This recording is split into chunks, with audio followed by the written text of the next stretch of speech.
Ce samedi 21 mai 2022, Nico Aliaga animait la finale de The Voice en prime sur TF1.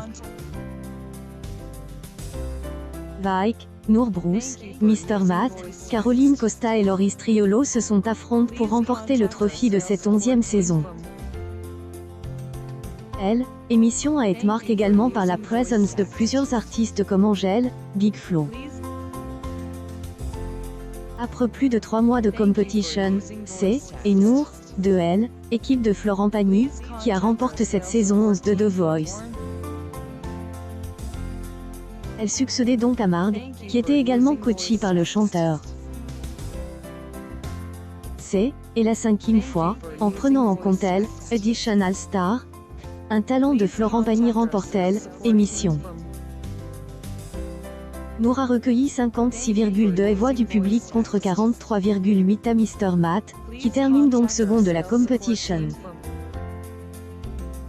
La Benjamine du programme a battu le doyen de cette saison. La jeune femme de 16 ans avait participé en 2019 à Is The Voice Kids. Ainsi, grâce à sa reprise de Hello, de Lady Gaga et Bradley Cooper et de Evil, de Céline Dion, Nour remporte cette édition de The Voice et décroche de ce fait un contrat avec Universal Music pour enregistrer son premier album. Une performance remarquable puisque durant toute la semaine, Nour était blessée à la voix et n'a pas parlé durant toute la semaine afin de se préserver pour la finale.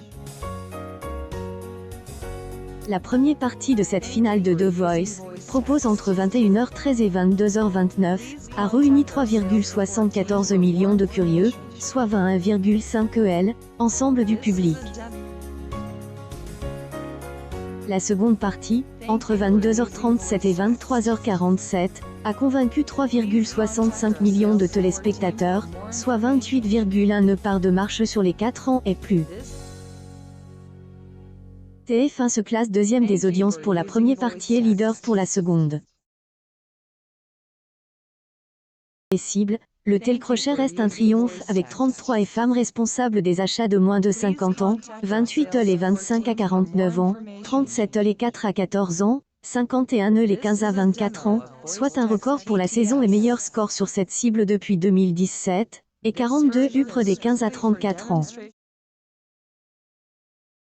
Semaine, par rapport à la demi-finale présentée exceptionnellement par Alessandra Sublet, le programme gagne respectivement 5,1 et 8,4 points. Une hausse logique puisque le programme faisait face une semaine plus tot à Eurovision sur France 2. 2021, la victoire de Margot face à Kim Bauer avait été suivie par 5,37 millions de personnes, soit 25,3 ensemble du public. Tout au long de cette saison 2022, The Voice a pu compter sur 4 millions de fidèles en moyenne en audience veille, avec des performances impactantes auprès des cibles. 34 et 15 34e an, 34 et 4 14e an, 33 et 15 24e an, 32 femmes de moins de 50 ans et 28 et 25 49e an. Devant ce succès, The Voice reviendra en 2023 pour une 12e saison sur TF1.